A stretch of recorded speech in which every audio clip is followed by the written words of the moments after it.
Halo, perkenalkan, nama saya Disanto Anugrah Pekerti dengan NIUM 427822. Di sini saya akan menjelaskan tentang acara karang di Praktikum Konservasi Sumber Daya Perikanan. Nah, saya akan menjelaskan tentang beberapa informasi terkait dengan terumbu karang, metode yang digunakan, serta alat bahan dan analisis data. Nah, terumbu karang merupakan salah satu organisme yang berdampak bagi ekosistem laut karena terumbu karang dapat membentuk ekosistem kompleks dengan keanekaragaman hayati yang dapat dimanfaatkan bagi kelangsungan hidup ikan. Nah, terumbu karang juga merupakan salah satu organisme laut yang rentan terhadap perubahan lingkungan perairan. Perubahan lingkungan dapat mengakibatkan penyakit dan kerusakan pada terumbu karang, sehingga sebenarnya terumbu karang sangat menarik untuk diteliti karena dapat memberikan pandangan terhadap kualitas lingkungan perairan.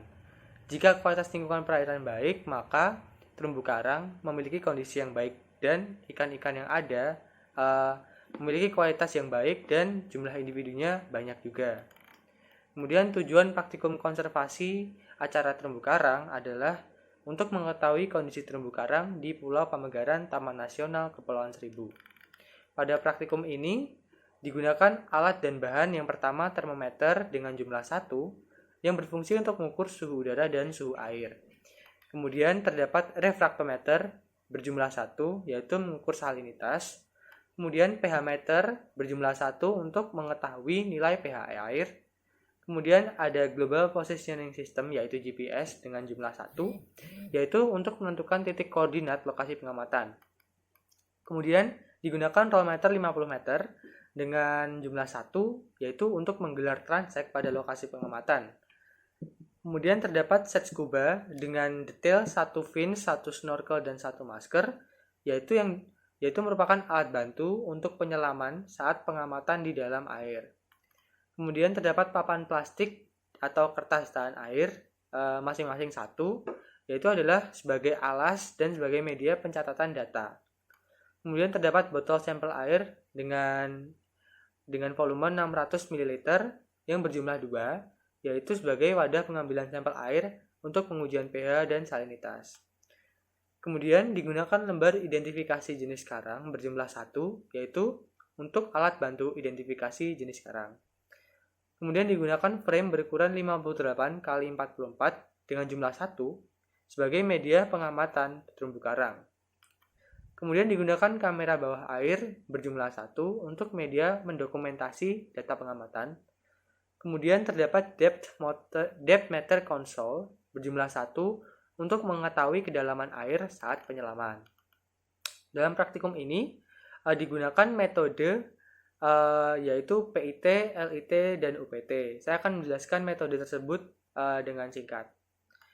Yang pertama adalah metode PIT, yaitu Point Intercept Transect, yaitu metode yang dikembangkan untuk memantau kondisi karang hidup dan biota pendukung lainnya di suatu lokasi terumbu karang dengan cara yang mudah dan waktu yang relatif cepat.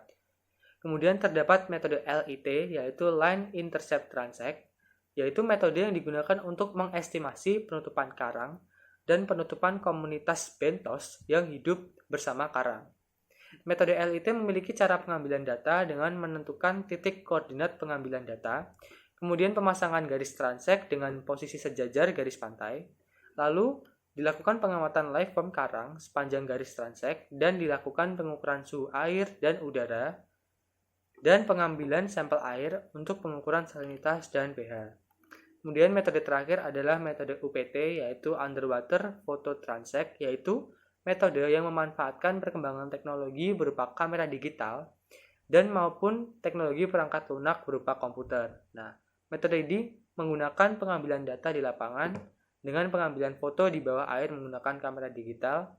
Kemudian foto akan dianalisis menggunakan perangkat lunak komputer dan diolah untuk mendapatkan data yang bersifat kuantitatif. Perangkat lunak yang digunakan adalah CPCE dan Microsoft Excel. Metode ini mula-mula menentukan garis transect untuk dilakukan pengambilan data. Kemudian pemasangan garis transect dengan posisi sejajar garis pantai dan pengambilan foto menggunakan frame yang diletakkan di atas transect pengamatan dengan jarak kedalaman 1 hingga 50 meter. Kemudian pengukuran suhu air dan suhu udara dilakukan menggunakan termometer. Lalu Dilakukan pengambilan sampel air untuk pengukuran salinitas dan pH. Terima kasih.